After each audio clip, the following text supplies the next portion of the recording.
Maaf, saya mohon izin ya Pak Herman, Boleh. dibantu. Oke, baik. Ya, selamat malam Bapak Ibu semuanya, rekan-rekan di sini, para pimpinan dari Food Media sendiri dan BD, Business Development maupun calon BD. Sambil menunggu slide-nya muncul, perkenalkan saya Ayu Gustina. Saya adalah BD atau Business Development dari Medan. Dan saya bergabung dengan Food Media ini sebenarnya secara tidak sengaja melalui Bu Rivi di sekitar bulan September 2025 yang lalu. Jadi walaupun saya BD Medan, tapi saya masih sering bolak-balik Jakarta Medannya, karena saat ini saya juga masih bekerja di Jakarta di Semen Indonesia Group.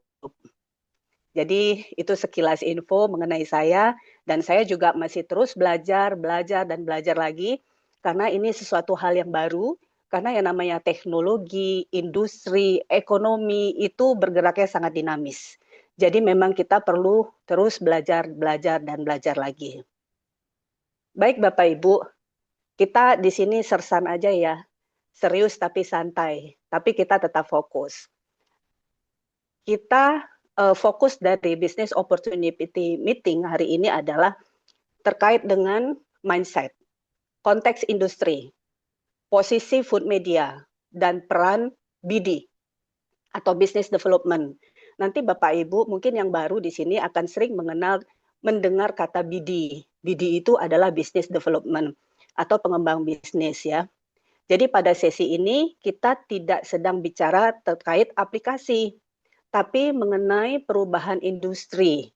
Bahwa food delivery bukan lagi soal siapa yang paling besar, tapi siapa yang paling relevan dan berkelanjutan. Jadi dalam hal ini saya mencoba membaca ya, dan mengutip juga kata-kata bijak dari Peter Drucker. Peter Drucker ini merupakan bapak manajemen dunia. Jadi Pak Peter Drucker itu mengatakan bahwa the best way to predict the future is to create it.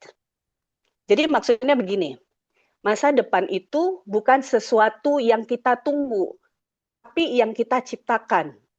Nah, jadi kalau kita ingin masa depan yang berbeda, maka kita harus memulai menciptakannya hari ini. Jadi bukan ditunggu hal itu datang. Jadi begitu ya Bapak Ibu. Jadi apa yang disebutkan itu saya melihatnya sangat relevan dengan Food Media. Bahwa bisnis itu bukan cuma cari untung, tapi bagaimana bisnis tersebut dapat menciptakan nilai, memecahkan masalah, dan memberi manfaat ke banyak orang. Jadi judul kita hari ini, topik ini, menjadi pebisnis hebat 99% sukses. Artinya 99% Food Media sudah membuat kita mampu. Aplikasi sudah ada, konsep harga sudah jelas, materi dan support tersedia. Nah, sekarang tinggal 1% nih. Nah, 1% ini sisanya adalah mau atau tidak kita menjalankannya. Nah, sekarang kita ke slide berikutnya. Slide berikutnya. Nah, di sini pada slide ini kita melihat kondisi industri food delivery online di Indonesia saat ini. Ya, Bapak Ibu pasti sudah sangat familiar ya. Ada GoFood, GrabFood, Shopee Food yang duluan hadir dan lebih besar dari Food Media. Tapi itu bukan masalah ya Bapak Ibu. Justru keberadaan mereka itu menjadi bukti bahwa pasar ini besar dan nyata. Tapi pasar besar belum tentu berarti sehat Bapak Ibu. Nanti kita lihat ceritanya di slide berikutnya. Nah, di sini nih, masalah utama industri ini sebenarnya sederhana, tapi berdampak besar, di mana harga dikendalikan oleh platform, bukan resto. Akibatnya, semua terdampak, baik resto, konsumen, maupun driver. Kalau kita lihat secara lebih struktural, Bapak Ibu, Kondisi ini adalah konsekuensi alami dari industri yang didominasi platform besar. Dalam ekonomi digital, ketika sebuah platform tumbuh sangat besar, maka fokus bisnisnya perlahan bergeser. Dari sekedar membantu pelaku usaha, menjadi mengoptimalkan skala, efisiensi, dan pertumbuhan nilai bisnis. Nah, di fase ini, mekanisme harga tidak lagi sepenuhnya ditentukan oleh penjual, tapi oleh sistem, algoritma, dan model komisi yang dirancang untuk menjaga keberlanjutan platform itu sendiri. Nah, ini sebenarnya bukan kesalahan satu pihak, Bapak Ibu. Ini adalah logika kapitalisme platform yang memang bekerjanya seperti itu. Nah, kalau saya lihat secara pribadi nih ya, di sini saya melihat di titik inilah Pak Herman, Bu Rivi, dan tim itu bisa melihat dengan sangat brilian, menangkap peluang ini. Jadi bukan untuk melawan sistem yang ada, tetapi merancang model bisnis alternatif yang lebih adil, berimbang, dan berkelanjutan bagi seluruh ekosistem. Inilah food media itu. Nah, ke slide berikutnya.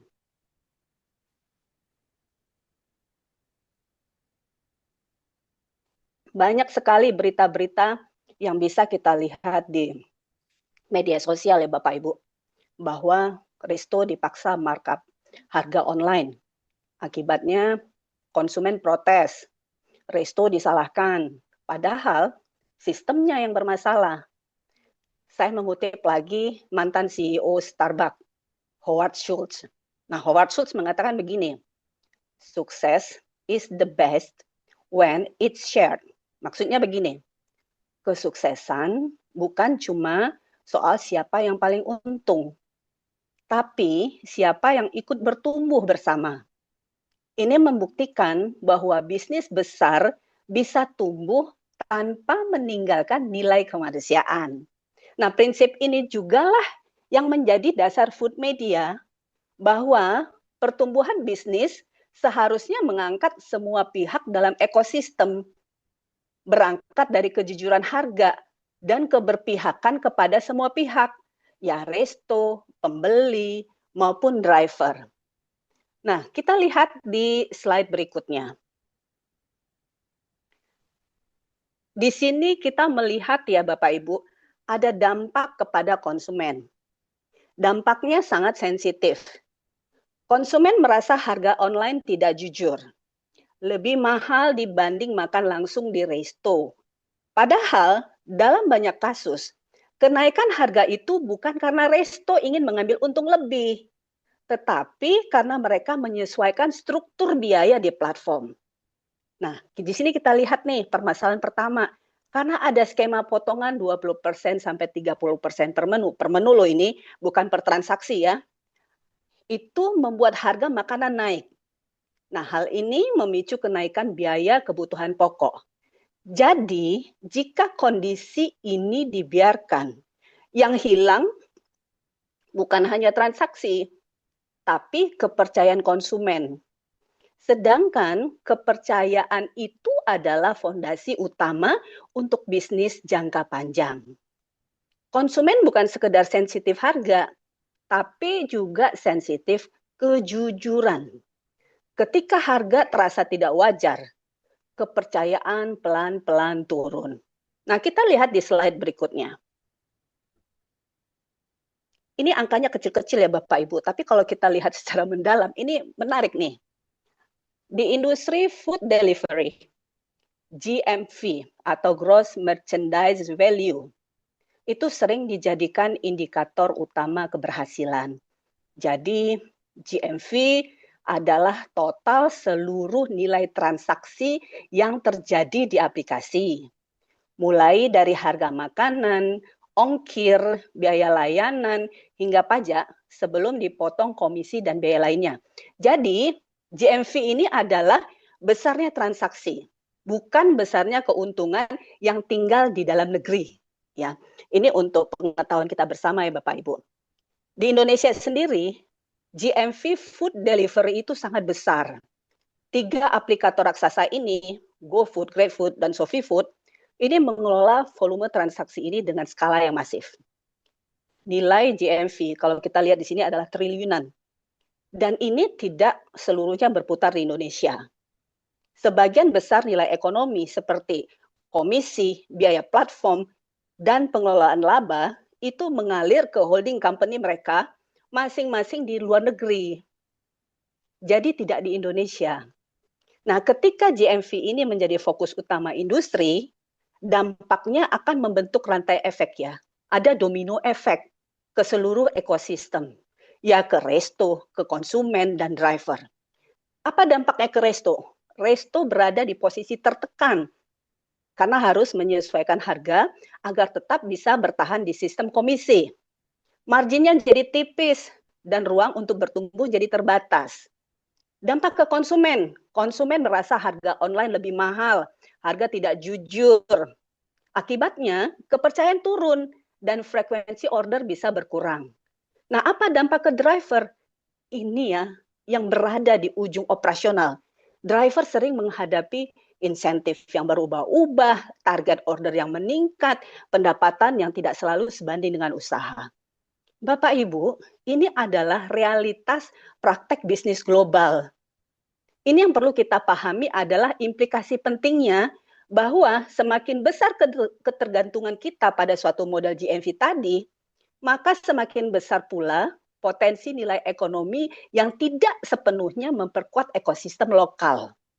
Nah, kembali lagi saya ingin mengatakan, dan saya sangat appreciate ya Bapak Ibu, bahwa Pak Herman, Bu Rivi, dan tim itu sangat brilian menangkap peluang ini dengan membangun pendekatan lain yang lebih berpihak pada keberlanjutan ekonomi lokal. Membangun model bisnis yang menjaga keseimbangan semua pihak agar pertumbuhan bisa dirasakan bersama. Nah, kita lihat di slide berikutnya. Ini yang selalu kita lihat ya, foto maupun videonya. Sebagai bagian dari upaya membangun ekosistem yang lebih adil, PT Asia Kreasi Mandiri juga telah melakukan audiensi dengan Kementerian Perdagangan Republik Indonesia. Nah, dalam audiensi tersebut, Pak Herman dan tim menyampaikan pendekatan baru di industri food delivery melalui food media. Sebuah karya anak bangsa yang berangkat dari prinsip keadilan harga, keberpihakan pada UMKM, dan penguatan ekonomi kerakyatan. Pendekatan ini mendapatkan tanggapan yang positif ya Bapak Ibu, karena sejalan dengan semangat pemerintah dalam mendorong UMKM yang berkelanjutan, ekonomi digital yang inklusif, serta model bisnis yang tidak hanya besar, tetapi juga berdampak bagi masyarakat luas. Nah, ini menunjukkan bahwa food media bukan hanya inisiatif bisnis, tetapi sebuah pendekatan ekonomi yang relevan dan sejalan dengan semangat penguatan ekonomi kerakyatan di Indonesia. Bapak Ibu, food media tidak berjalan sendiri, tapi bergerak searah dengan kebutuhan pasar dan semangat ekonomi nasional. Kita lihat di slide berikutnya. Ini seperti yang telah disampaikan Pak Herman tadi ya, bahwa berangkat dari kondisi industri dan dampak ke seluruh ekosistem, food media hadir bukan untuk menggantikan pemain yang sudah ada, tetapi untuk melengkapi dan mengisi celah peluang yang belum terjawab. Nah, food media melihat adanya ruang di mana konsumen menginginkan harga yang jujur. Resto membutuhkan margin yang sehat, dan driver memerlukan ekosistem yang lebih stabil. Ruang inilah yang menjadi opportunity, kesempatan, bukan ruang pasar yang kosong, tetapi ruang nilai yang membutuhkan pendekatan berbeda. So, food media hadir sebagai suatu ekosistem dengan 4 produk yang saling terhubung. Food media, food on, food di, dan sales media. Kita lihat berikutnya.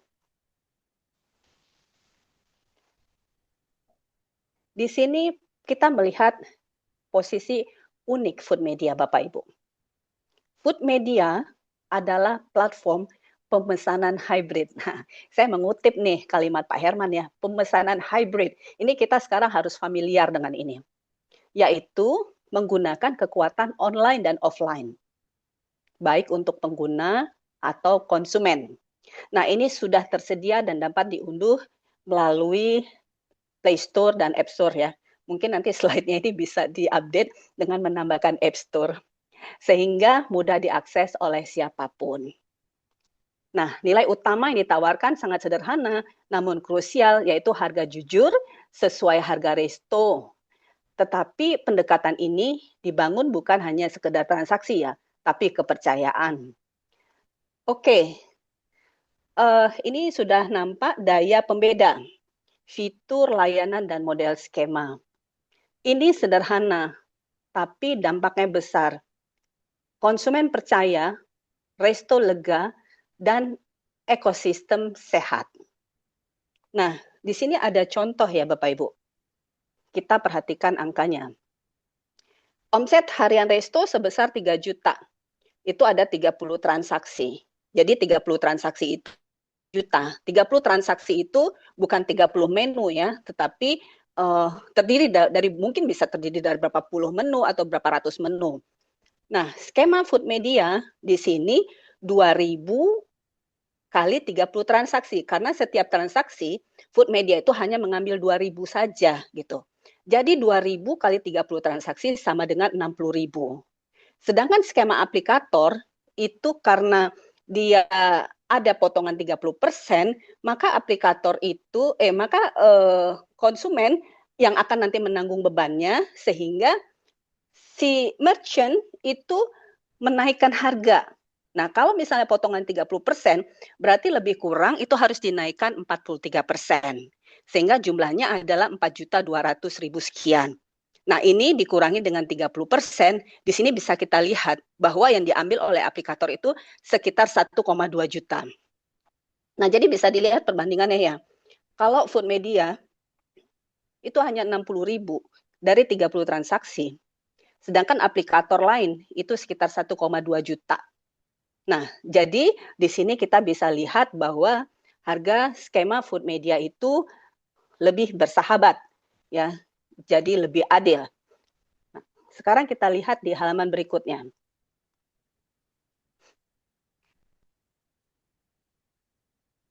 Bapak Ibu, seperti yang disampaikan oleh Pak Herman sebelumnya ya, ataupun Bu Rivi, bahwa BD itu mempunyai peran yang sangat penting. Jadi BD itu bertugas bukan sebagai sales, tapi BD itu adalah sebagai advisor, edukator, dan jembatan keadilan harga. Nah, kalau kita melihat di sini kalau kita melihat di sini, bagaimana hal itu bisa terjadi? Di sini ada transparansi.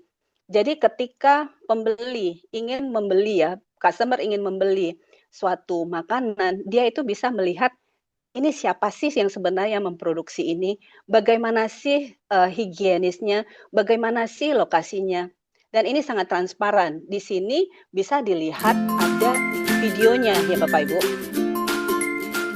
Rasakan kelezatan hidangan khas dari Kiet Wan Kai Express yang berlokasi di Food Court Plaza Surabaya, Jalan Embong Kaliasin, Surabaya, Jawa Timur. Kini, Anda bisa menikmati menu favorit dengan cara yang lebih hemat dan praktis melalui aplikasi Food Media.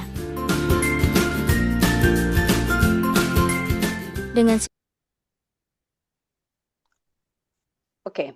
Jadi fitur ini, adanya video ini secara visual itu membantu konsumen merasa lebih yakin sebelum memesan.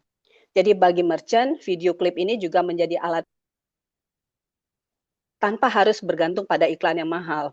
Jadi saya punya pengalaman sendiri sih tentang video ini, tapi kalau diceritakan di sini nanti kita nggak selesai-selesai Bapak Ibu, mungkin di lain waktu ya. Jadi dengan demikian, keputusan membeli tidak lagi sekedar berdasarkan harga atau rating, tapi memang berdasarkan kepercayaan dan pengalaman visual. Nah, di sini para BD harus menjelaskan juga bahwa untuk pendaftaran menjadi merchant di Food Media itu gratis.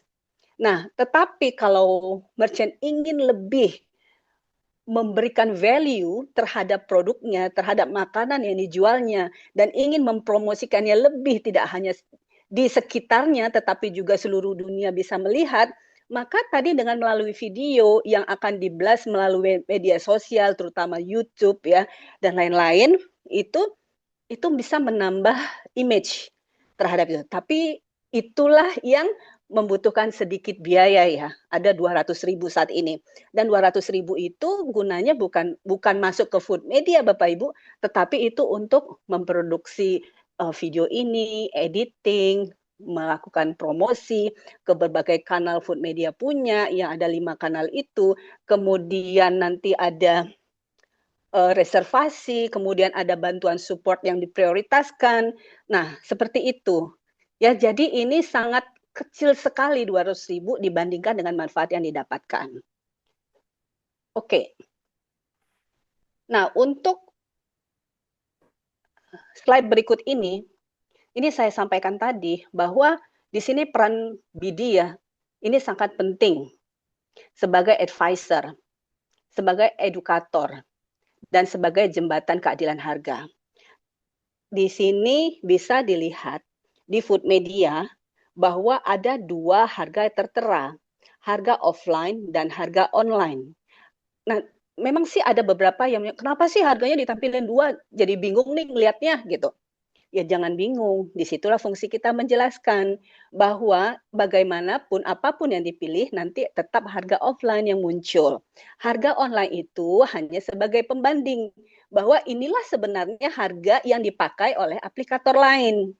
Nah, di sini ada development ya, upgrade yang di sistem di aplikasi ini bahwa di bawah itu bisa kelihatan ya berapa hemat yang bisa dimunculkan, dan ini fitur baru, sebelumnya ini tidak ada.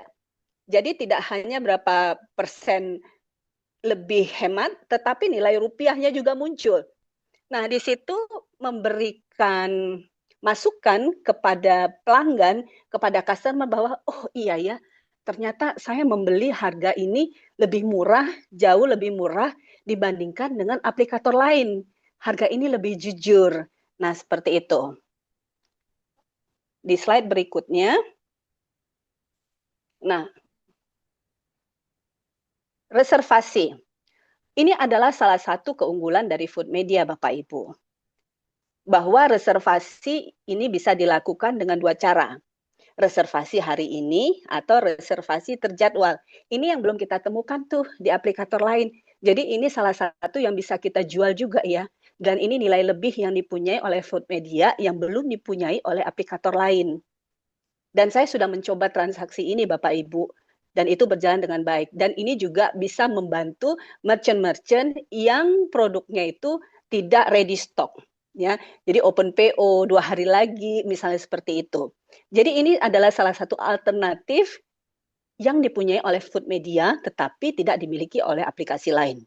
Ya, jadi di dalamnya itu nanti bisa dipilih tuh, mau hari ini kita ambil jam berapa, atau mau besok, atau mau lusa. Dan ini juga bisa kita manfaatkan Bapak Ibu, kalau kita misalnya traveling ya. Misalnya saya mau ke Jakarta nih, minggu depan. Di Jakarta itu ada satu resto yang enak, yang jarang-jarang tuh bisa dapat. Nah, supaya nggak kehabisan, pada tanggal tersebut ketika saya balik ke Jakarta, itu saya pesan dulu tuh dari sekarang. Padahal saya di Medan nih ya. Saya di Medan dan reserve itu untuk di luar daerah gitu. Nah, itu memungkinkan Bapak Ibu. Atau misalnya yang dari Jakarta ke Medan misalnya nih ya, mau beli bika Ambon deh, mau beli sate kerang misalnya. Itu bisa reserve di awal. Nah, jadi itulah yang memungkinkan di Food Media ini yang tidak dimiliki oleh aplikasi lain. Selanjutnya, nah, ini ada pick up atau ambil sendiri.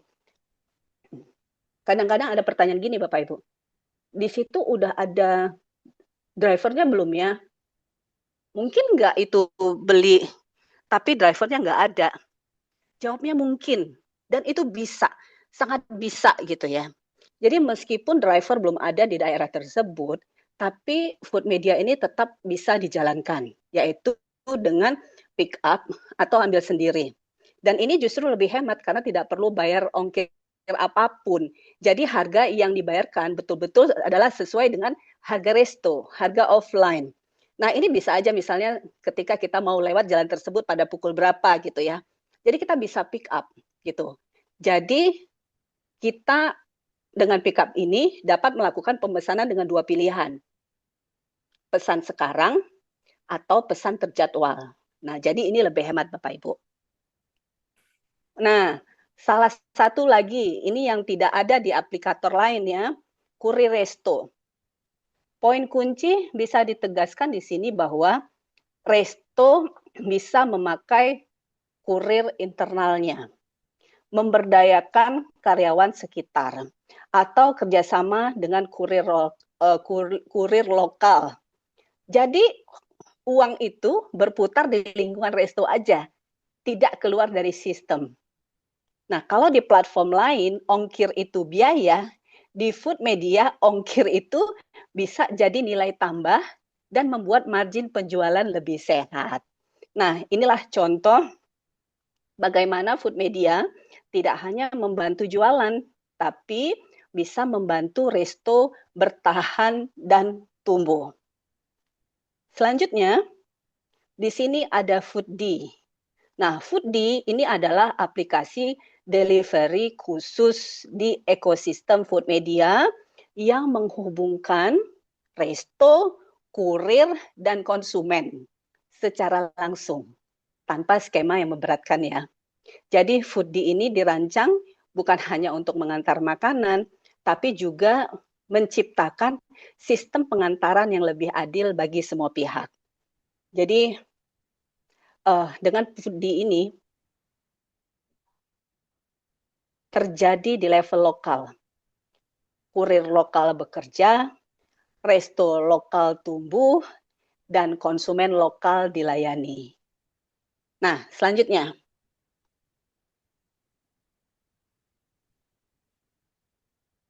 Inilah salah satu contoh Foodie ya, tadi video tersebut. Nah, oke, sekarang kita masuk ke pembayaran. Bapak Ibu, di food media kita memilih kris. Bukan karena tren, tapi karena kris adalah fondasi sistem pembayaran yang paling adil, inklusif, dan nasional. kris adalah standar pembayaran nasional yang dikembangkan oleh Bank Indonesia. Sehingga dalam satu QR itu bisa digunakan oleh semua bank dan e-wallet. Nah, kekuatan utama kris di sini, satu kris untuk semua, diawasi langsung oleh regulator, yaitu Bank Indonesia, biayanya lebih rendah dan transparan, mendukung UMKM dan ekonomi nasional, dan dana mengalir langsung ke rekening merchant. Kenapa tidak menggunakan e-wallet? Kan selalu gitu ya pertanyaannya ya. Bisa nggak pakai ini, bisa nggak pakai itu gitu ya.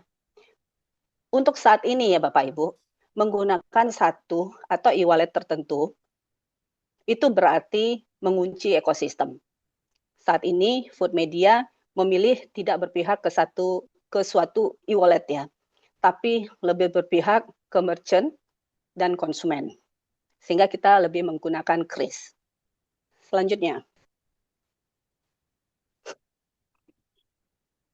Nah, tadi jika kris adalah standar pembayarannya, sekarang Sendit adalah mesin yang memastikan transaksi itu berjalan aman, rapi, dan bisa dipertanggungjawabkan.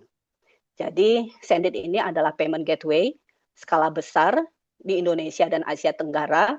Ini adalah penghubung resmi antara aplikasi, bank, dan sistem pembayaran yang memastikan bahwa setiap transaksi tercatat, diproses, dan diselesaikan dengan benar. Jadi Sendit itu adalah, dalam tanda kurung, tanda kutip ya, mesin kasir digital di belakang layar. Berikutnya. Nah, Bapak Ibu, Food Media sudah menyiapkan fondasi sistem yang kuat. Mulai dari aplikasi, ekosistem produk, metode pembayaran, hingga payment gateway yang aman dan transparan. Platform dan infrastruktur sudah siap.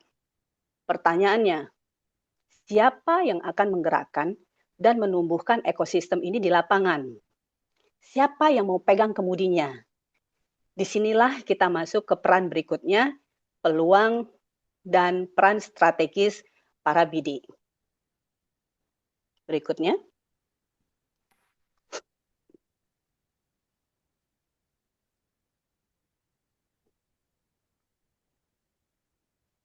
Oke. Sekarang kita lihat kuadran ini. Saat ini kita ada di mana? Dan kita mau kemana? Kalau Bapak Ibu melihat, di sisi kiri kuadran, itu penghasilan sangat tergantung pada kehadiran fisik dan waktu pribadi. Kalau berhenti bekerja, pendapatan ikut berhenti. Sedangkan di sisi kanan kuadran, penghasilan dibangun melalui sistem, kolaborasi, dan jaringan. Di sini, hasil bisa tetap berjalan meski tidak selalu hadir secara fisik. Nah, sekarang pertanyaannya, di mana posisi BD Food Media? Gitu ya. Kalau kita lihat di kuadran ini, peran BD Food Media itu mostly berada di area kanan kuadran. Jadi bukan sekedar bekerja untuk hari ini, tapi membangun ekosistem yang bisa terus bertumbuh. Karena itu, BD Food Media bukan sekedar pekerjaan Bapak Ibu, tapi peran kewirausahaan berbasis sistem. Ini tentunya hasilnya tidak instan, tapi kumulatif dan berkelanjutan. Nah, jadi kita mau di posisi mana nih? Posisi kiri atau kanan itu tidak salah, tapi kembali lagi, masa depan itu bukan ditunggu, masa depan itu diciptakan. Jadi Bapak Ibu mau menjadi apa? Nah, seperti itu ya. Sekarang kita masuk ke skema karir. Dari skema karir ini kita bisa lihat ya. Jadi di Food Media itu ada dua Bapak Ibu, ada skema karir dan ada skema pendapatan. Nah, sekarang ini skema karir. Cara kerja di Food Media itu mengikuti sistem 1:10. Jadi formulanya 1:10. Artinya, satu BD fokus membina dan mengembangkan 10 mitra di bawahnya. Struktur juga dibuat simple. Dari BD naik menjadi BDM, ya Business Development Manager, dengan peran yang jelas dan tidak berbelit. BD berperan membangun, mendampingi, dan mengembangkan ekosistem, sementara BDM berperan mengorganisasikan, menguatkan, dan memastikan pertumbuh berjalan dengan rapi. Dengan struktur yang sederhana ini, diharapkan komunikasi bisa lebih cepat, pembinaan lebih fokus, pertumbuhan lebih sehat.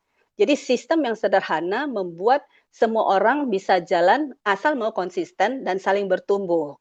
Building together, growing together. Ya. Nah, nanti di sini ada ADM di tengah-tengah ya. Jika nanti BD itu bisa merekrut 30 merchant premium, itu disebut dengan ADM, Associate Development Manager. Nah, ketika para BDM ini nanti bisa menciptakan BDM selanjutnya, jadi itu nanti disebut BDM on BDM. Ya, nanti bisa membuat kantor pemasaran sendiri kalau udah BDM on BDM. Lanjut, kita ke skema pendapatan. Nah, ini mungkin yang ditunggu-tunggu nih oleh para calon BD atau ingin memperkuat ya. Saya juga mesti terus belajar ya Bapak Ibu. Nah, sekarang kita lihat slide berikutnya. Peluang pendapatan yang hadir di sini adalah ada yang sifatnya aktif income, pasif income, dan portfolio income. Nah, ini aja udah 3 Bapak Ibu ya. Ada 3 macam nih, ada aktif income, pasif income, ada portfolio income. Apa ini yang ketiga ini? Mari kita lihat pada slide berikutnya. Nah, pendapatan BD, aktif income. Aktif income ini pendapatan yang kita peroleh dari hasil kerja aktif pribadi kita sehari-hari dalam merekrut merchant premium. dan merekrut BD. Jadi BD get BD. Jadi Bapak Ibu, kalau kita merekrut merchant premium tadi yang ada videonya tadi itu yang berbayar 200.000 itu tadi, maka itu ada active income di dalamnya ya. Itu disebut dengan komisi. Nah, selain komisi ada bonus, ada allowance, ada premium referral, BD get BD. Jadi, target bonus per bulan itu kalau seorang BD dapat merekrut 100 merchant, ini high achiever ya, 100 merchant, sehingga bonus itu baru didapat ya apabila kita bisa merekrut 100 merchant. Nah, nanti kalau secara 3 bulan berturut-turut itu berarti 100 kali 3, itu 300 merchant. Nggak secara berturut-turut sih gitu ya. Kalau mau lompat-lompat juga nggak apa-apa, tapi diharapkan itu bisa berturut-turut 300 merchant. Itu ada allowance-nya. Nah, baik bonus dan allowance ini itu juga nanti dihitungnya secara prorate ya, proporsional. Gimana kalau saya misalnya bisa lebih dari 300 merchant atau kurang dari 300 merchant? Nah, itu akan dihitung secara prorate. Nah, kalau kita lihat peta perjalanan jalan masa depan. Kita lihat besar pendapatan closing satu merchant premium. Nah, kalau kita bisa closing satu merchant premium, itu ada berbagai pendapatan yang bisa kita peroleh. Pertama, komisi 50.000 satu merchant premium. Yang kedua, ada bonus. Tadi bonus tadi prorate ya Bapak Ibu, kalau misalnya 100 itu ada nilainya 2 juta, sehingga kalau dibagi itu 20.000, kemudian ada allowance juga sekitar 20.000. Sehingga in total itu bisa 90.000. Kalau kita merekrut satu merchant premium. Nah, selain ini ada juga premium referral, itu 10.000. Kemudian ada yang disebut sustainable incentive, itu referral incentive 3%. Itu apabila BD rekrutan kita itu bisa closing ada transaksi pada merchant tersebut, maka kita mendapatkan insentif 3%. Jadi kita juga mendapatkan insentif atas transaksi jasa ongkir, kurir, resto, itu ada 10%.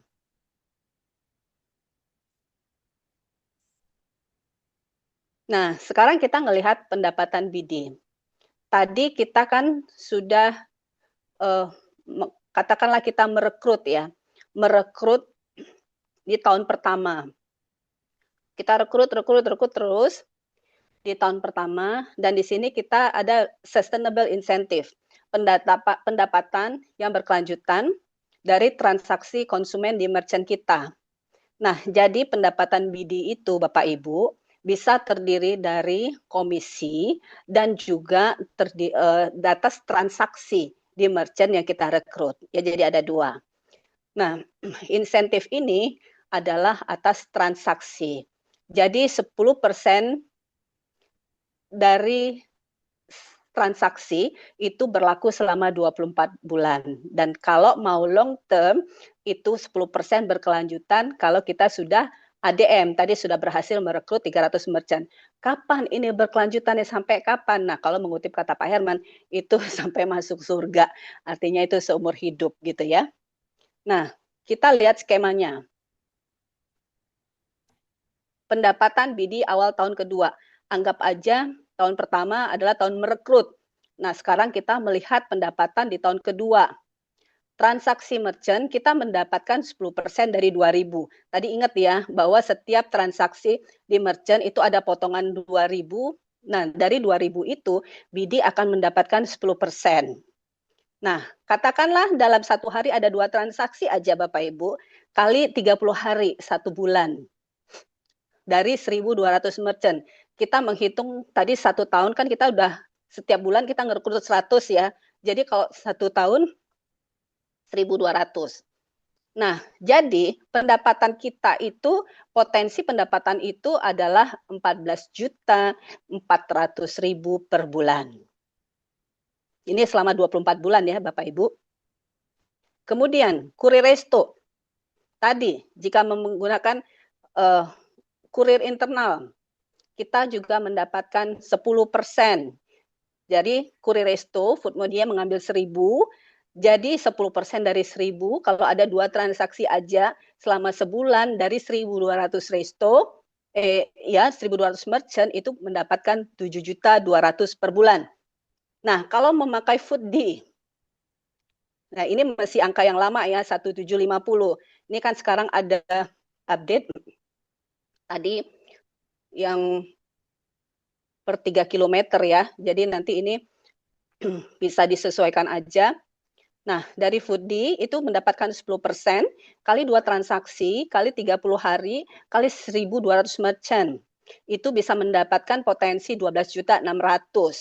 Nah, referral 3%, BD Get BD, 2.000 kali 3% ya, 3%. Nah, itu dapat 43.200. Jadi sebulannya Bapak Ibu, potensi kita mendapatkan penghasilan itu 70.200.000. Aduh, ini saya garu-garu kepala nih gitu ya. Itu masih awal tahun kedua. Nah, sekarang kita lanjutkan lagi di tahun berikutnya. Promosi BDM. Ketika sudah menjadi BDM, maka itu ada tambahan penghasilan yang disebut portfolio income. Jadi selain active income, passive income, ada portfolio. Nah, active income itu berasal dari bonus, allowance, premium referral. Tadi target per bulan adalah 1.000 merchant. Loh kok bisa tiba-tiba 1.000 merchant? Ya iyalah, satu bidi kan 100. Nah, di bawahnya ada 10. Jadi per bulannya jadi 1.000. Gitu ya, 100 kali 10. Kemudian allowance 3 bulan 3.000 merchant. Jadi dari 300 kali 10, 3.000. Nah, untuk rumus bonus dan allowance ini juga prorate, proporsional.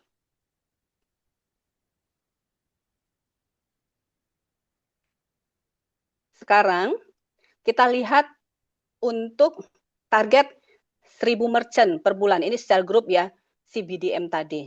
Itu akan ada bonus 5 juta. Kemudian ada allowance. Kalau selama 3 bulan itu 3.000 merchant, 30 juta. Premium referral, BDM Recruit BD, ada 10.000 rupiah. Kemudian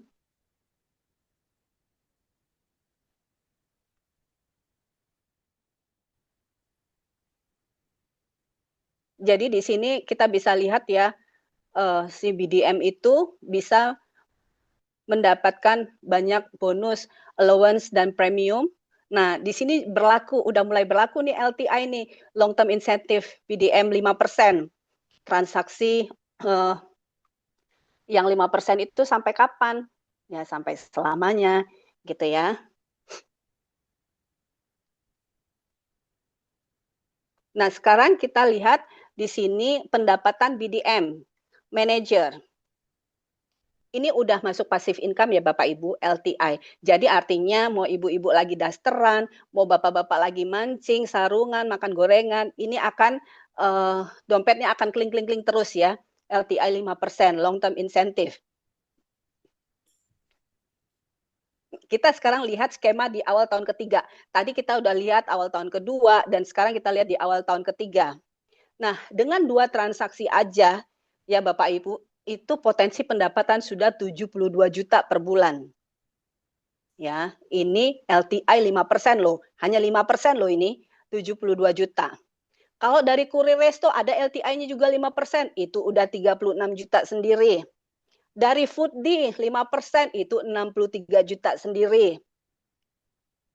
Nah, jadi pendapatan LTI ini aja itu udah 135 juta per bulan. Kalau Afgan bilang ini sadis Bapak Ibu. Gitu ya. Ini mesin cetak uang. Jadi kalau tidur pun kita ini akan bergerak terus. Oke, berikutnya. Pendapatan BDM on BDM. Ini ada portfolio income. Ya, AI bukan artificial intelligence ya, tapi achievement incentive. Nah, ini 2% BDM, BDM on BDM.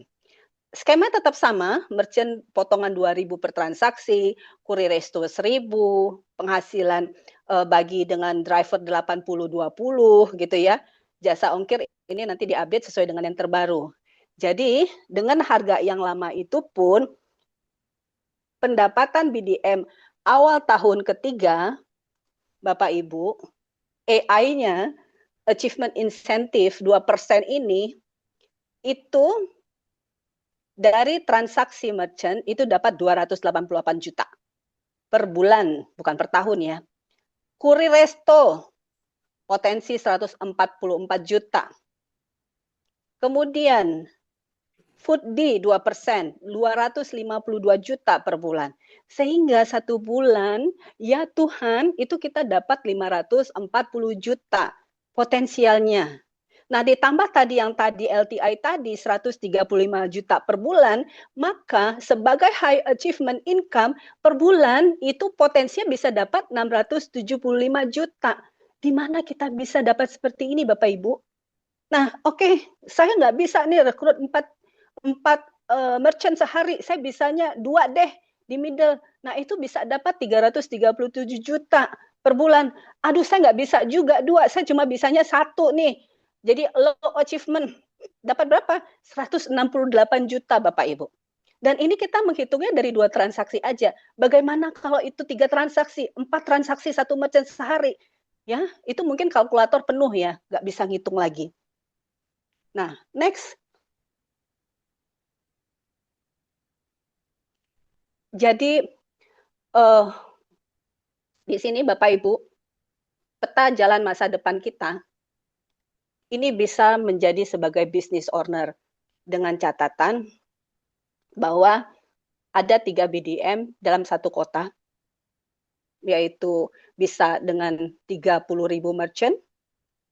Ini nanti ada royalti kantor pemasaran KPM itu 3%, kantor pemasaran mandiri ya 3%. Tetap hitungannya 2.000 kali 3% kali 2 transaksi kali sebulan kali 30 merchant. Itu ada sekitar 108 juta. Nah, royalti ini nanti yang bisa membantu untuk membayar tagihan-tagihan lah ya, tagihan kantor, telepon, air, staff, teknologi, dan sebagainya.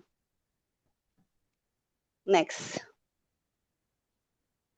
Nah, ini tadi seperti yang disampaikan oleh Pak Herman ya, terkait dengan sales media, bahwa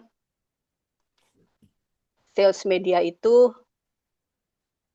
ini di food media, peran BD tidak bisa dilepaskan dari data, koordinasi, dan kecepatan pengambilan keputusan. Karena itu, food media menghasilkan sales media sebagai mobile office, kantor pribadi yang selalu ada di genggaman BD. Jadi sales media bukan sekedar aplikasi pendukung, tapi asisten kerja harian yang membantu BD bisa bekerja lebih terarah, terukur, dan profesional. Jadi bisa dilihat di sini ya, melalui sales media ini, BD bisa memonitor performa harian, pendapatan secara real time, dan sebagainya ya. Artinya BD tidak lagi bekerja berdasarkan perkiraan atau perasaan, tapi berdasarkan data dan sistem. Selanjutnya,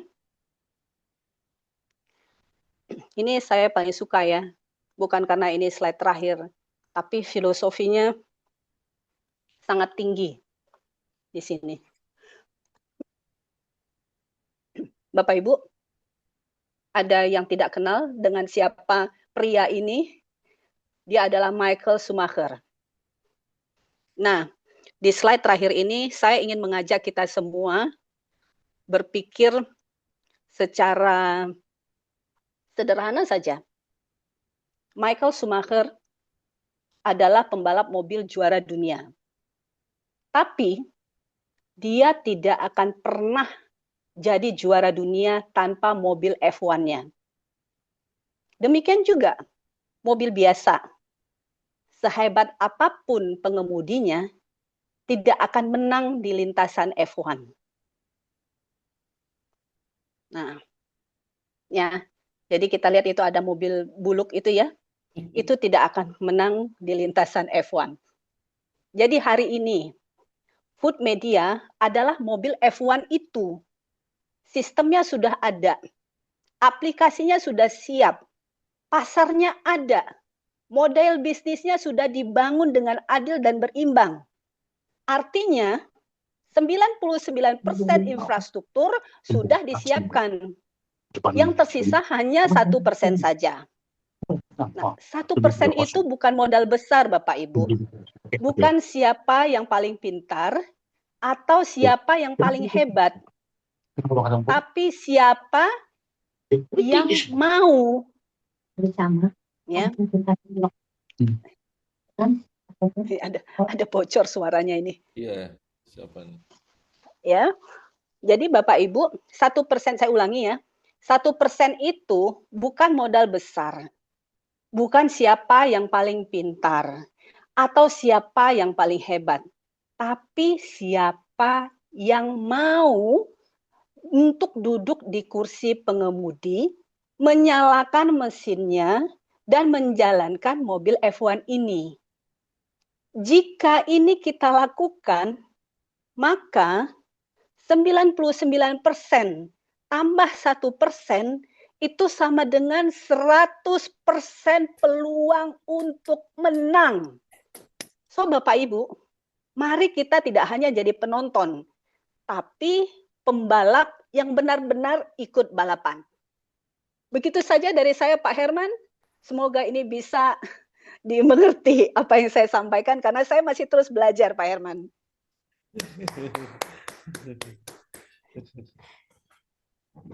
Terima kasih untuk Ibu Ayu Gustina atas pemaparannya yang luar biasa ya, Pak.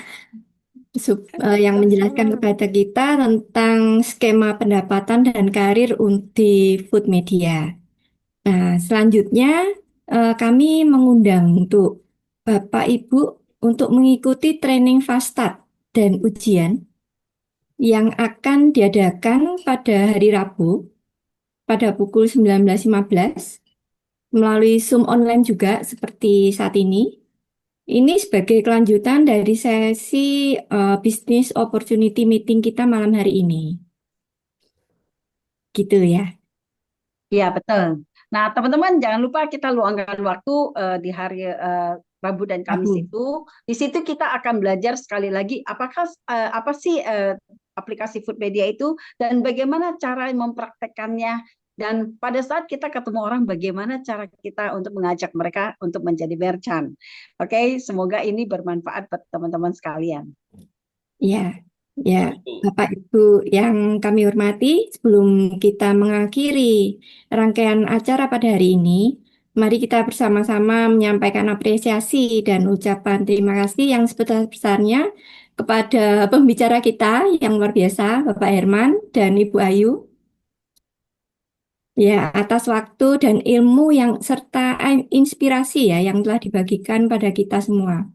Semoga apa yang telah disampaikan dapat memberikan manfaat dan menjadi bekal berharga bagi kita ke depannya. Kami juga mengucapkan terima kasih kepada seluruh hadirin untuk Bapak Ibu sekalian yang telah berpartisipasi dan mengikuti acara ini dengan penuh antusias. Dengan demikian kita sudah di penghujung acara di BOM kita malam hari ini. Kita akan bertemu kembali untuk pertemuan berikutnya di hari Rabu. Selaku MC, saya mohon maaf jika ada selama memandu acara ini ada kata yang kurang tepat. Begitu. Dari akhir kata, semoga kita semua selalu diberikan kesehatan dan kesuksesan. Dan kesuksesan. Ya, salam Food Media. Salam Food Media. Terima kasih Bu Ayu. Senang saya. Terima kasih Bu Ayu. Terima kasih Pak Herman. Terima kasih Bu Terima kasih. Yuli. Ini dadakan loh Pak Herman, tembakannya ini. Keren. Bu Ayu, cuman sayangnya apa? Nggak kelihatan wajahnya. Iya nih internet naik turun Bu, susah. Masuk sebentar dong. Jadi masuk aja nih sebagai thanking. Keren, keren, keren, keren, keren. Ada rekamannya Bu Ayu, tenang. Nanti saya minta ya Pak. Ya, Saya minta ya Pak. boleh, boleh. Terima kasih Pak Herman. Ya, Keren. terima kasih semuanya. Makasih Bu Yuli. Terima kasih Bu Rivi, Pak Herman, Ayu. Wahyu, Sampai ketemu hari TOP, Rabu ya TOP. Pak. Iya nih Pak Ustadz. Oke ya. Keren, Keren. Keren. lembut, lembut, Ya. tenang, mengarah. Iya. Kata Pak Herman sekali-sekali nuansanya beda katanya. Ya, Ya, nanti giliran Pak Ustadz Pak nih. Ustadz. Pak Ustadz, Pak Sigit, ikut Sigit. Ya, ini nanti sudah. Wahyu Gustina ini dari mana? Dari mana? Coba makanya muncul Bu wajahnya dong. Ya kan sudah pernah ke kantornya Pak Ustadz kan? Oh, udah pernah ya? Ya, Oh, buburnya Allah dia lupa Akbar. loh. Udah dibeli bubur ayam Yang pakai juga. mobil merah itu Iya. loh. Oh, Medan. Iya, Men. Ya Allah, pantas dari Udah tadi beli Pak bubur Herman ayam masih lupa. suaranya seperti kenal ya, tapi siapa ya gitu ya? Namanya Aduh, bubur Medan ayam pakai- masih lupa. Iya. Bu Ayu, Baru sebulan mantap ditinggalkan habis. lagi itu. Memang. Pantasan Medan udah banyak bidi ya. Iya dong. Bu Medan nanti itu. Jatahnya Bu Ayu Medan tuh. Iya. Bu Aduh. Ayu jangan dekat-dekat Pak Ustadz. Nanti tiba-tiba dia bilang, Bu Ayu saya juga mau ke Medan dong. Wah, Ayo, Pulang ayo, kampung. ayo makan durian kita Bu Pak. Rivi. Sekalian pulang kampung. Nah, makanya saya bilang saya takutnya nanti Pak Ustadz langsung ngomong begitu. Gitu loh Bu Rivi, slow ya, pembawaannya slow, tenang. Tapi Makanya itu. berkali-kali Nuansa, menghanyutkan. nuansa baru Pak. Nuansa Iya, yang- menghanyutkan banget. Ya. Kaget lupa kok tiba-tiba kok jadi Bu Ayu yang bawain skema. Iya, Pak Herman bawain saya company kepengennya profile. memang begitu saya gitu loh. Tapi si Pak Eri kan nanya, Pak Eri company profil nggak usah, skema aja gitu. Keren deh. Ya, Ya, ini saya Bu dadakan loh Ayu. Pak Herman, Bu Rivi. Paling Bu Ayu ada sedikit doang sih. Nanti coba Bu Ayu dengar ulang, mungkin ada sedikit yang Ibu perlu tambahin doang. Wah, kata Kos Sigit tenang-tenang menghanyutkan. Iya. Keren, keren. Waduh. Keren, keren. Ini kayaknya sih sudah negosiatornya tingkat tinggi itu nanti kita kalau ke kementerian harus ikut juga ini. Ya, Oh, Pak Ustadz ya.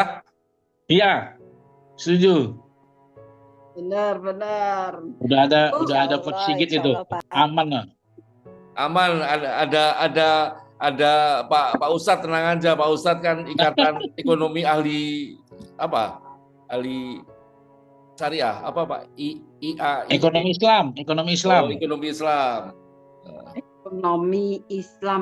Apa EI? Apa gimana tadi? sebutannya? IAEI, IAEI. Oh, iya EI. Ketuanya siapa Pak? Ketuanya Pak? Ketuanya Kemenak. Menteri Agama.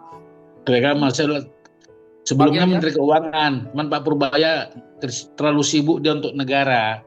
Oh, Jadi wakil ketuanya Pak Purbaya. oke. Oh. Keren lah Menteri Keuangan kita juga keren habis. Ya. Iya betul Pak, betul. Setuju Pak. Iya. Pak Purbaya juga keren habis. Hmm. Begitulah Pak, kadang-kadang memang orang merasa ya ditinggalkan sama yang lama. Tapi pasti Tuhan adil memberikan kita seseorang biasa lebih bagus lagi. Iya. Kemarin Biasanya. habis meeting ya Pak? Habis meeting Pak? Di mana? Di kantor mana? Pak? Siapa? Pak Dokter. Bapak Ah, meeting. ini Nozoli. Haji dan Umroh. Enggak yang kemarin tuh loh, IAEI. Oh iya, di apa Kementerian Keuangan. Oh, di kantor Kementerian Keuangan. Karena kan Ikatan Ahli Ekonomi Islam Indonesia ini kan lebih pada penguatan ekonomi syariah Indonesia, termasuk membuat regulasi-regulasi yang diusulkan ke pemerintah. Oke. Gitu. Salah satunya adalah bagaimana untuk penguatan ekonomi kerakyatan. Iya, iya, iya. Nah, saya senggol-senggol juga lah Food Media Oke. sebagai duta marketingnya Food Media. Wah, Iya. Vice Presiden Kan, nah. kan Pak Prabowo sekarang kan pakai duta pangan, duta ketahanan pangan kan tuh nah, udah lah. Saya jadi duta Food Media lah, menegosiasi ke mereka.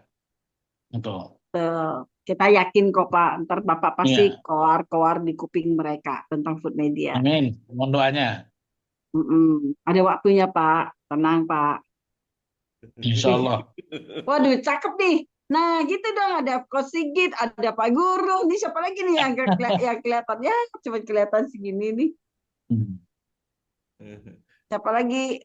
Bu Ayu udah keluar Kak Bu Ayu? Belum, Mbak Ayu masih. Ada. Ada. Tapi nggak bisa Iya. buka kamera ini. Oh gitu Bu, nggak bisa. Bu Ayu ini orang Medan, tapi bersuara Solo dia, nuansa Solo. Nah, ya benar. Pak Herman, Ya. nuansanya Solo, ya orangnya Solo tapi nuansanya Medan. Medan. Itu. Kebalik itu. Medan.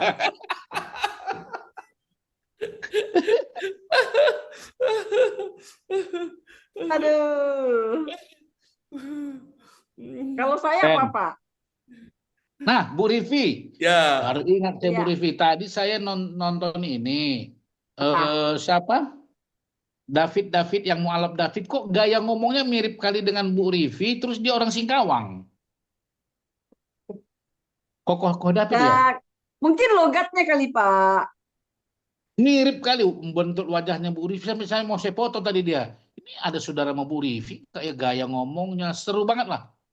Logatnya kali Pak. Iya, dia orang Singkawang, Koh David namanya. Nah, kalau David terus orang Singkawang apalagi ya kurang lebih sama lah Pak logatnya tuh Pak. Gaya Iya, bahasa bicaranya. kek katanya. Bahasa kek ya, kek ya. Ya, Wah, kan kek pakai H, kek gitu. Gitu. Aku mau ketemu dengan Coach Sigit hari Rabu Pak. Pak Ustadz mau ikutan nggak? hari Rabu. Iya. Di daerah mana? Harus ikut Kalau dong. Kita mau ke Cisauk, mau naik kereta dong Pak. Saya mau naik kereta. Parung ya, Parung. Kereta turun di Cisauk. Oh, Cisauk. Oh, iya, iya, iya. Oke ya, kosong. Iya, pokoknya Ini Bapak kan tinggal langsung ke stasiun Iya, kabari kereta ya. dulu. Dari stasiun kereta kabari. pasti nyampe. Pak Dokter kok ada naik closingan? kereta. Ada closingan Siap. dari Sulawesi itu kenapa itu Sulawesi atau salah input atau bagaimana orang? Bapak kok banyak closingan tuh, Pak? Saya rasa banyak. Hah? Pak, Jangan-jangan benar nggak sih Sulawesi. ada closing? itu Ada nggak Pak? Siapa Ada closing nggak namanya? Pak? Faisal bukan? nggak tahu itu banyak closingan dari Sulawesi, dari Bapak ada Kalimantan closing nggak, juga Pak, ada minggu juga. ini? Lah itu Bapak kok badannya hoki sih. Banyak yang closing pakai nama Pak Ustadz Faisal sih. kali, Faisal. Oh. Nanti saya tanya Nggak Faisal. tahu ada 2 atau ada 3, pokoknya udah closing pakai nama Pak Ustadz. Saya pikir, Mas, wah Pak Ustadz keren nih closing dulu. Keren. Kasian loh, yang closing tapi dia nggak tahu dia salah nama. Gimana tuh ya Pak? Kalimantan salah nama juga itu Kalimantan. Iya, kalau bisa, kenapa bisa larinya ke Nggak Pak tahu tuh Ustadz? energinya Pak Herman kali. Justru energinya Pak Ustadz. Saya disuruh nyanyi sama Pak Herman kemarin itu kali kena energi tuh. Cincinnya Pak, cincinnya. Cincinnya kan cincin saya ada di Pak Ustadz yang biru itu. Iya itu dia tuh gawat itu Pak Herman. Aduh. Lucu banget Pak Ustadz. Kenapa Pak Ustadz closing melulu gitu? Itu Jangan-jangan gara-gara semua tuh bidi lupa dengan Nggak, nomor kemarin yang Pak Ustadz ada Pak Dokter ada closing 5 juga itu loh, kok ada tumben kok closing sih. itu akibat pendalaman materi itu.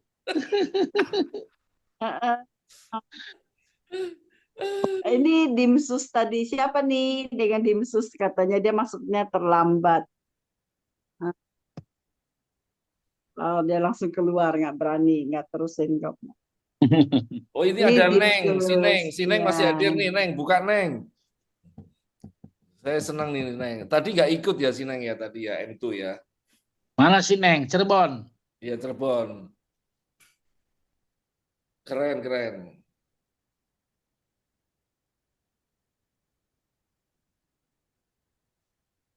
Ya. Pak, Yang itu namanya Siti Maisaro. ya. Pak Riko kemarin Pak itu tadinya mau mampir di Tegal Pak Riko dari Semarang Nah jam ya. 1 malam sampai dari Semarang jam 1 malam sampai Tegal itu jam 10 malam Pak. Jam 1 pagi sampai Tegal jam 10 malam. Banjir Pak keretanya. Banjir. Banjir. Ya Allah. Jadi nggak gerak ya? Nggak gerak Pak. Ya. Berarti dia nginep satu hari ya Pak, 26 jam ya di jalan ya? Ya di kereta iya 18 jam ya. 18 jam di Allahu jalan Akbar. Pak. Iya, dari Mampun. dari Semarang ke Tegal 18 jam Pak. Tapi sampai di sini katanya 20-an jam Pak. Itu. 26 jam dari Semarang ya Pak? Dari Semarang ya. Iya. Apa itu? Saudi Indonesia, Jeddah Indonesia tuh. Ya. Ini programnya Pak Sigit. Kabari ya Bu Rivi nanti ya hari Rabu. Iya, saya sih udah pasti ke sana Pak. Saya langsung ke Cisauk. Bapak mau ketemu di mana? Pokoknya ketemu di stasiun kereta aja udah bisa deh. Ditunggu Pak Ustadz di Cisauk. Hmm. Ini Aku izin ini live apa ya. namanya? Tadi yang sampaikan speakernya Bu Ayu seneng saya tadi. Nanti kalau di Jakarta ada offline harus speaker juga nih, gitu loh. Belum nanti nunggu Iya. Pak Dokter nih, Pak Dokter nih. Belajarnya nggak berhenti Pak Dokter. Tapi kan belum pernah ngomong, belum pernah bicara. Pak Dokter. Profesor Pak Dokter Doktor.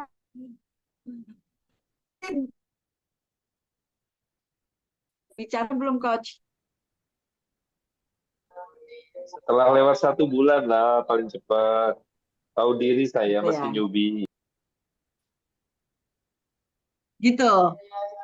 Doain mudah-mudahan banyak closingan jadi bisa. Iya. Oke Pak, saya doain closingannya banyak Pak. Langsung bertubi-tubi, Itu Pak, kalau rombongan Setiap yang hari, diciptakan setiap Pak Sigit itu sama teman-teman itu rombongan begitu sudah rame Pak. Ada 20 orang nyelesain satu lokasi, udah keren. Amin. Ya. Coach, ada rencana mau bikin ini nggak? Bikin acara buat UMKM dalam waktu di Zoom gitu? Ada, boleh. Tanggal akhir bulan sebenarnya ada acara tuh dari TDA, Tangan di Atas Community. Nanti aku share-share ya. Terus kita Nah, juga kalau akan begitu. ngadain kayak semacam ya sharing-sharing. Oh, kalau memang boleh para BD berarti boleh ngajak dia punya merchant untuk ikut gitu loh Pak. Kalau sebagai Oh, kalau boleh. ngomong tentang umum. Untuk pengetahuan Boleh. bagi para BD para merchant kan Betul. sebagai plus poinnya kalau dia ikut food media dan dia boleh ikut gini kan seneng juga ya Pak. Mereka berasa ketolong juga ya.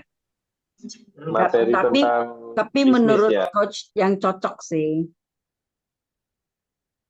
Ya, tentang materi materi tentang yang bisnis atau tentang digital juga bisa. Tentang Gitu. branding, marketing, selling juga bisa. gitu ya Pak. Ya, betul.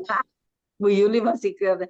Bu Yuli bener gak nanti kalau ada acara dari UMKM untuk para UMKM mungkin plus poin ya Pak Sigit, Coach Sigit bisa bantu kita untuk berikan fasilitas bagi para merchant yang join di Food Media jadi dapat plus value lah gitu. Jadi enak juga ya bisa ada acara ini itu gitu Pak.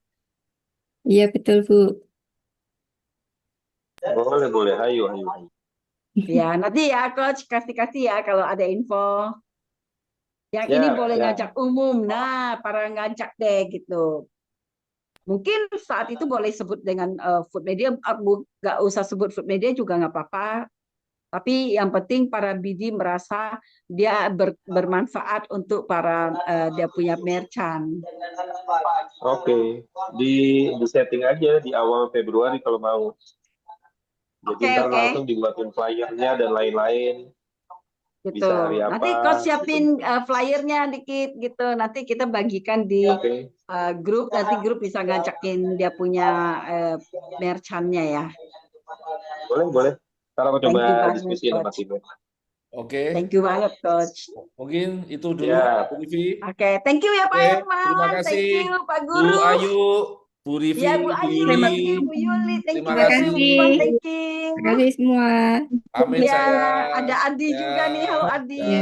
Halo Siti Maisaro. Bu Nah, Ayu hebat. iya, Bu Ayu hebat. Nah, oke. Dah Pak, dah Ustaz, Pak Ustaz, nanti ketemuan ya kalau jadi ya. Oke, Bu. Makasih, Bu. Tuh, Yuli bingung deh pada ketemuan terus nih. Ya, Yuli ya, iri ya Yuli ya. Coba deket ya, ikut-ikutan gitu. Ya, Bu. Oke, Pak Guru ikut ya nanti hari Rabu. Insya Allah, Bu. Nanti dikondisikan dengan Hasim. Ya, sip, sip. Oke, makasih, Bu. Oke, sampai ketemu. Besok aku Sampai ketemu mau ketemu semuanya. Hasim. Bye-bye. Iya, ya. Bye.